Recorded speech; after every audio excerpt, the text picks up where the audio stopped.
ಜಿಲ್ಲಾ ನಾಗರಿಕ ಸಮಿತಿಯ ಕಾರ್ಯಕರ್ತರಾದ ನಿತ್ಯಾನಂದ ಒಳಕಾಡು, ತಾರನಾಥ್ ಮೆಸ್ತಾ ಶಿರೂರು ಅವರು ಉಡುಪಿಯಲ್ಲಿ ಅನಾಗರಿಕವಾಗಿ ಬದುಕು ಸಾಗಿಸುತ್ತಿದ್ದ ಯುವಕನ ಮನವೊಲಿಸಿ ಕುಂದಾಪುರ ತಾಲೂಕಿನ ಒಕ್ವಾಡಿಯಲ್ಲಿರುವ ಮನೆಗೆ ಮಂಗಳವಾರ ಸೇರಿಸಿದ್ದಾರೆ. ಕಾಣೆಯಾಗಿರುವ ಮಗ 12 ವರ್ಷಗಳ ಬಳಿಕ ಮನೆಗೆ ಬಂದಿರುವುದು ಹೆತ್ತಬ್ಬೆಯಲ್ಲಿ ಸಂತಸ ಮೂಡಿಸಿತು. ಮನೆಯಲ್ಲಿ ಹಬ್ಬದ ವಾತಾವರಣ ಕಂಡುಬಂದಿತ್ತು. ನಾಗರಿಕ ಸಮಿತಿಯ ಮಾನವೀಯ ಸೇವಾ ಕಾರ್ಯಕ್ಕೆ ಸಾರ್ವಜನಿಕ ವಲಯದಲ್ಲಿ ಶ್ಲಾಘನೆ ವ್ಯಕ್ತವಾಗಿದೆ. ಉಡುಪಿ ನಗರ ಪರಿಸರದಲ್ಲಿ ಕೆಲವು ವರ್ಷಗಳಿಂದ ಅಪರಿಚಿತ ಯುವಕನೋರ್ವ ನೆಲೆ ಕಂಡಿದ್ದ. ಉದರ ಹಸಿವು ತಣಿಸಲು ಶ್ರೀಕೃಷ್ಣ ಮಠಕ್ಕೆ ಬರುವ ಯಾತ್ರಿಗಳಲ್ಲಿ ಭಿಕ್ಷೆಯನ್ನು ಯಾಚಿಸ್ತಾ ಇದ್ದ. ರಾತ್ರಿಯ ಸಮಯವನ್ನು ಬಸ್ಸು ನಿಲ್ದಾಣ, ಅಂಗಡಿ ಜಗಲಿಗಳಲ್ಲಿ ಮಲಗಿ ದಿನ ಕಳೀತಾ ಇದ್ದ.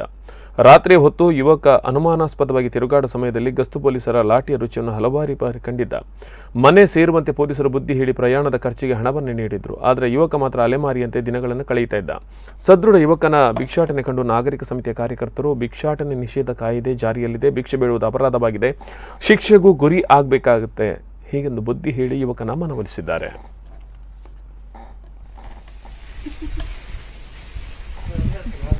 ಒಂದು ಎರವರಿ ಕಂಡಾಯ್ತು, ಅವೆಲ್ಲ ಕೇಂಡಾಯ್ತು, ಎಲ್ಲ ಆಯ್ತು.